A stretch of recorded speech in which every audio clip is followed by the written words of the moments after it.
there is meaningful gestures of late to actually end the war, which is obviously very tremendous news, very hard fought news. Can you give us a quick update on what the status of that is and what the reactionary forces are doing to sort of prevent that from happening? So very interesting.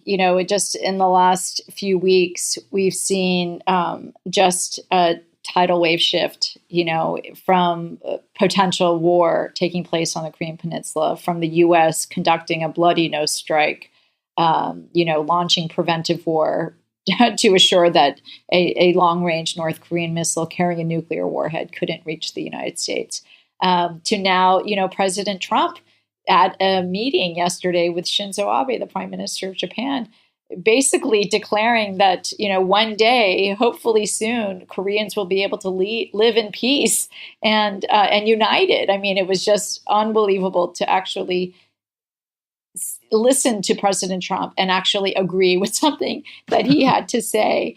And so, it's next week on the 27th, Moon Jae-in and Kim Jong-un, the North Korean leader and the South Korean president, will be meeting at Panmunjom. It's the site where the armistice agreement was signed. That was the ceasefire that North Korea, China, and the United States, representing the UN command. South Korea did not sign that ceasefire, basically halting the war. And they promised within 90 days to return for, signing a peace accord. And that never took place. And so basically 67 years later, the Korean War has languished on. And so just in the last few days, South Korea disclosed that they have been discussing how to put, the historic hostilities aside. And I think that was quite a brilliant diplomatic move on the part of the two Koreas. I mean, on the one hand, we hear a lot in the mainstream media that the reason why Kim Jong-un was brought to the table was because of the success of Trump's maximum pressure campaign, which is really basically more sanctions, forcing the isolation of North Korea from the international community.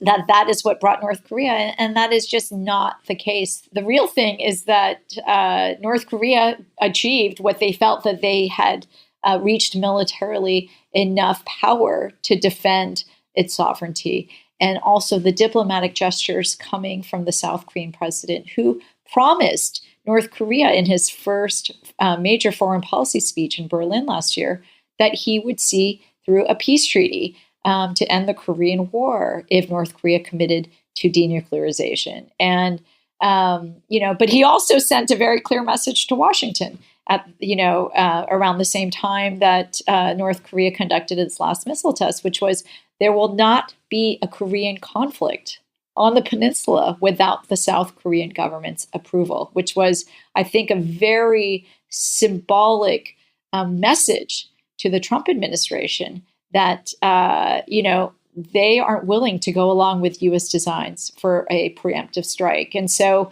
I think this gesture, the coming together of the two Koreas for the Olympic ceremony that led to the truce, and then now all these kind of already cultural, social exchanges. My brother-in-law actually led the artist delegation from South Korea to do a major performance in Pyongyang.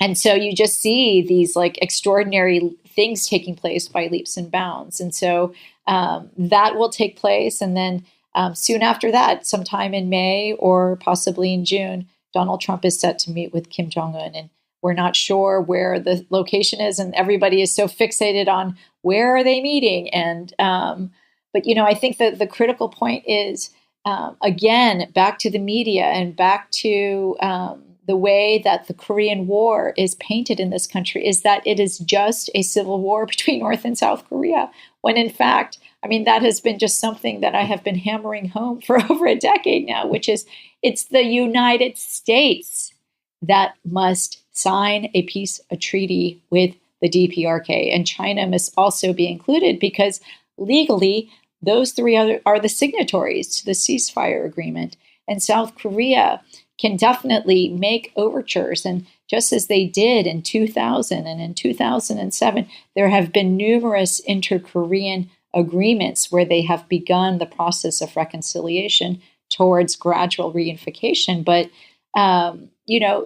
what we saw in the last Sunshine era, and Moon Jae-in, who's the president now of South Korea, he was the chief of staff to Roh Moo-hyun, who was the last liberal president that oversaw the Sunshine years. And, he knows well that progress in inter-Korean reconciliation and peace is greatly constrained by the United States. And so that's where I have been kind of, when I give talks to communities around the US, I say, we want so much to prevent there to be a war, but this is our war, people. This is the US led the UN command. We led an indiscriminate bombing campaign where more US bombs were dropped on the Korean Peninsula than all of Japan and all of the Asia Pacific theater during World War II. We have to understand that the kind of heinous war crimes that were committed against the Korean people during the Korean War, bombing of dams that completely flooded farms, 80% of North Korean cities incinerated. The only thing standing in some of these cities were chimneys. It felt like to journalists that were walking through there covering this, it felt like to them they were walking on the moon. So we have to know this history. We have to bring it back. We have to say the United States military is a signatory to this armistice agreement. And so when we want the Korean War, when we want a peace treaty to be signed, that means that is incumbent upon Donald Trump, upon the U.S. government to bring closure to this war.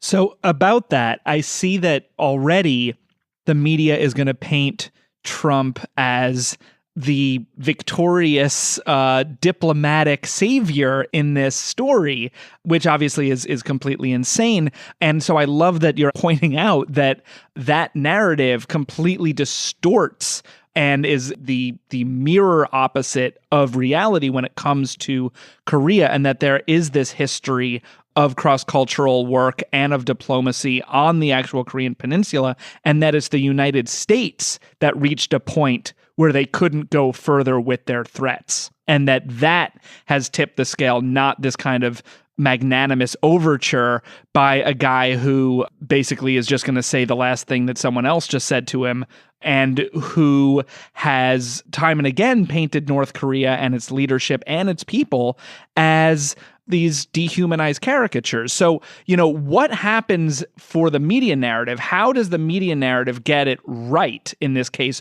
Or does it not matter that they do, as long as the people of North Korea will not be under siege and under threat anymore?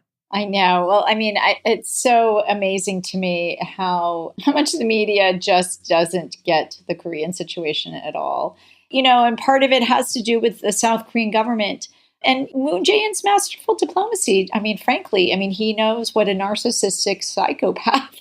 I don't know that he knows that, but they clearly know and have studied very closely Donald Trump.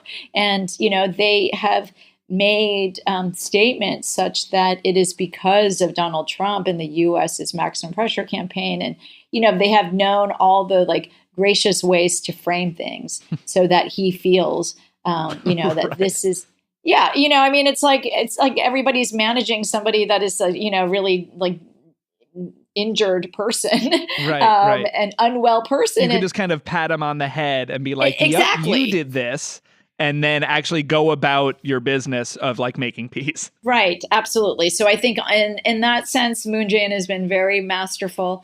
But the reality is, the backstory, in which we, of course, will never get this right in the mainstream media, in the corporate military media, military industrial complex is, why did this shift take place? And I would say for sure, this the threat of a U.S. preventive war, quote unquote preventive war, whatever that is, illegal preemptive strike against North Korea had so much freaked out the North and the South Koreans that, the Congressional Research Service says that in the opening days of a conventional military conflict, 300,000 people would be killed, right? Because if you think you're going to go and do these precision strikes on North Korea, where they have it on mobile sites. They have the experience of surviving an indiscriminate U.S. bombing campaign, do you think, and they have witnessed what has happened to Libya,